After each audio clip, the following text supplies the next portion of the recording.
वैशाली में पंचायत चुनाव के दौरान असामाजिक तत्वों ने हंगामा किया। बूथ संख्या 196, 197 पर फायरिंग हुई, जिसमें एक युवक घायल बताया जा रहा और इस दौरान मौके पर मौजूद मजिस्ट्रेट और मतदान कर्मियों के साथ मारपीट हुई।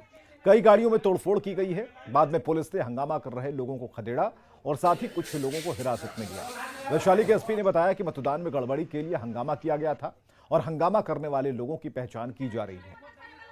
जानकारी थी कि बूथ नंबर 196-97 से संबंधित रोड जाम के करीब कोशिश की जा रही है असामाजिक तत्वों के द्वारा, ताकि बूथ पर गड़बड़ी फैलाई जा सके। उनकी कोशिश को नाकाम किया गया है, रोड जाम को हटाया गया है। सर फायरिंग वगैरह की बात फायरिंग की कोई मारपीट की भी बात एक पुलिस पदाधिकारी एवं मजिस्ट्रेट साहब को चोट की जानकारी है, जिनका इलाज कराया।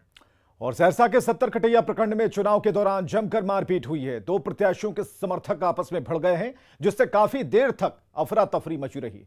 मुखिया प्रत्याशी अरुण यादव ने बताया कि प्रत्याशी रणधीर यादव ने समर्थकों ने बूथ पर कब्जे की कोशिश की। इसका विरोध करने पर पथराव हुआ। इसमें कई लोगों को चोटें आई हैं।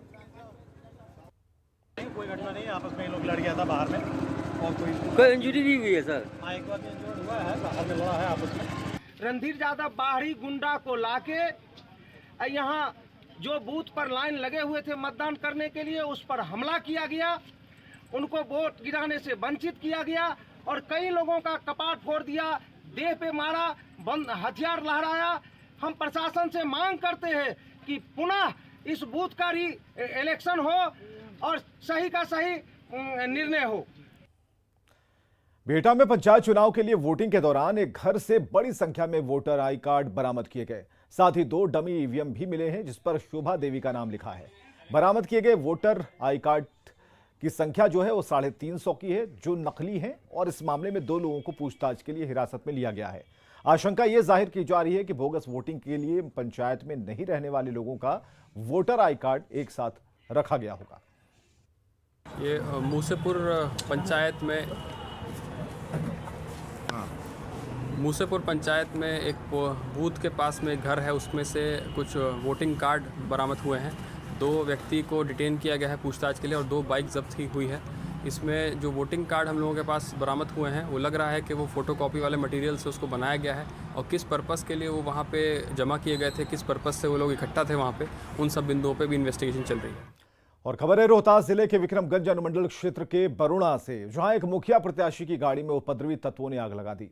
इस दौरान फायरिंग करने की भी खबर है और अच्छी बात यह है कि कोई घायल इस घटना में नहीं हुआ है।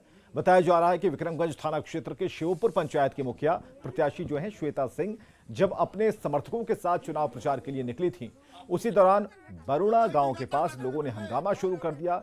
किसी तरह प्रत्याशी और उनके समर्थक जान बचाकर भाग निकले। बाद में स्कॉर्पियो गाड़ी में आग लगा दी गई। जानकारी मिलने के बाद विक्रमगंज थाना की पुलिस मौके पर पहुंची और आग बुझाने में लगी। वारदात के बाद इलाके में तनाव है। विक्रमगंज प्रखंड क्षेत्र में अभी पंचायत चुनाव का प्रचार ही चल रहा है।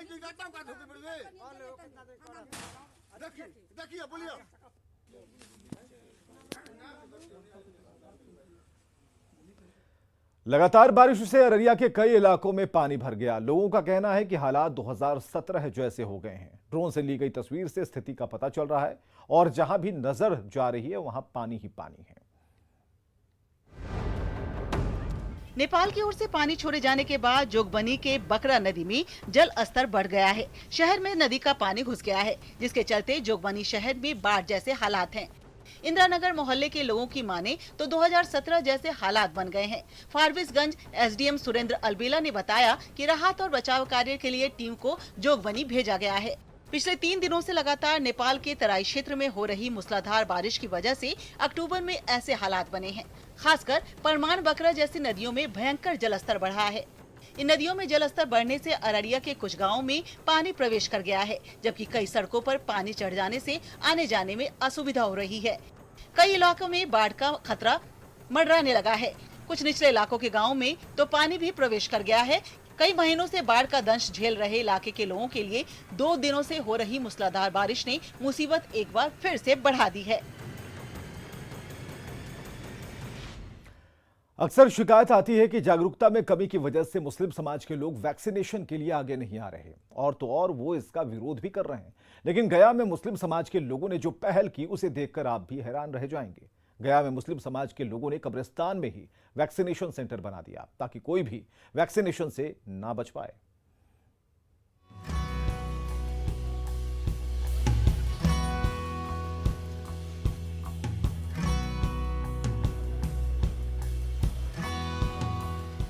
एक भव्य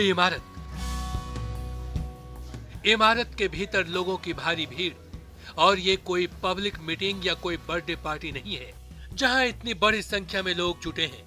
लोगों को धड़ाधड़ टीके लगाते देख इन टीका कर्मियों को देखकर आप समझ गए होंगे कि ये वैक्सीनेशन सेंटर है। लेकिन ये कोई आम वैक्सीनेशन सेंटर नहीं है, बल्कि ये बेहद खास वैक्सीनेशन सेंटर है, क्योंकि इस वैक्सीनेशन सेंटर को बनाया गया है एक कब्रिस्तान के भीतर। ये उन लोगों को संदेश देने की कोशिश है जो कोरोना वैक्सीन लेने से परहेज करते रहे हैं या कभी कभी इसका विरोध भी करते रहे हैं।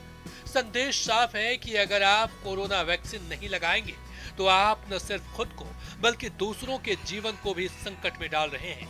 अक्सर शिकायत आती है कि जागरूकता में कमी की वजह से मुस्लिम समाज के लोग वैक्सीनेशन के लिए आगे नहीं आ रहे हैं, लेकिन कब्रिस्तान में वैक्सीनेशन सेंटर खोलने की इस पहल को देखकर आप भी हैरान रह जाएंगे। नहीं, कब्रिस्तान से क्यों ना यार, एक दिन तो कब्रिस्तान ही में इंसान को आना है।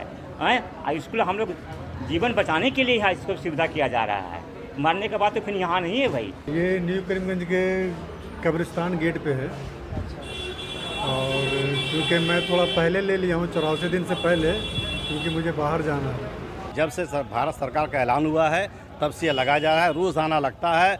और जो मुसलमान इससे परेशान थे कि नहीं इससे नुकसान होगा, लोग मर जाएंगे, ये बिल्कुल गलत है। कब्रिस्तान में बने इस खास वैक्सीनेशन सेंटर को लेकर लोगों में जबरदस्त उत्साह है। बड़ी संख्या में लोग वैक्सीन के लिए यहाँ आ रहे हैं। अब तक यहाँ 15,000 से भी ज्यादा लोग वैक्सीन ले चुके हैं। कई लोग तो वैक्सीन की दूसरी डोज भी यहाँ से ले चुके हैं। लोगों का ये प्रयास कोरोना के विरुद्ध बड़ा अभियान है और लोगों को विश्वास है कि कोरोना जरूर हारेगा। गया से न्यूज़ 18 के लिए एलन लिली की रिपोर्ट। और आगे देखिए जोहार झारखंड।